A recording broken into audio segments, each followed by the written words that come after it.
तुम सही कहते हो कि पिता जंगल में मुझे दिल नहीं लग रहा है, क्योंकि तुम राजा रजवार हो, कोठा सोफा महल में रहने वाले हो, वन में कैसे अच्छा लगेगा। परंतु क्या करूंगा, राज मोहब्बत से तू निकाल दिया तो वन में तो दिवस बिताना है दुलारे।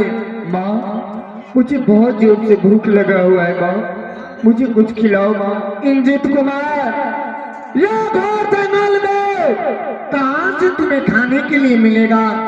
कुछ देर आगे चलो, कोई फल फूल का बगीचा होगा, वहीं से लाऊंगा, तुम्हें अवश्य खिलाऊंगा दुलारे। जाना जाना प्राणा बीतई, भूख से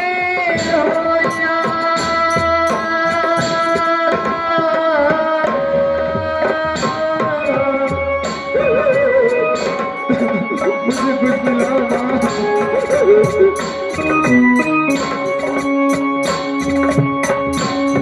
जान जान पाया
गाड़ी स्टेज वाली उनका तरफ से बच्चा के खैला 20 रुपया के दिल से खैला बहुत बहुत धन्यवाद।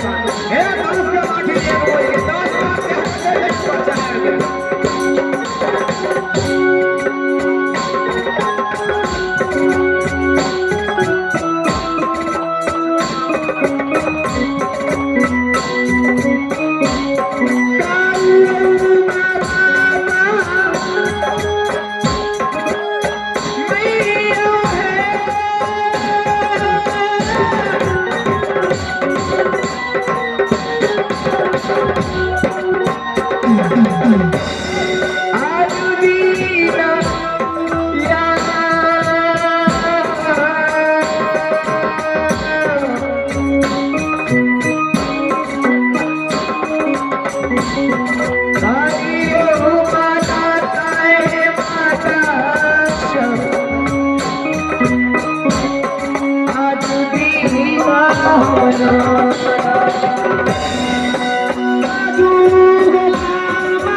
Ha ha ha ha ha!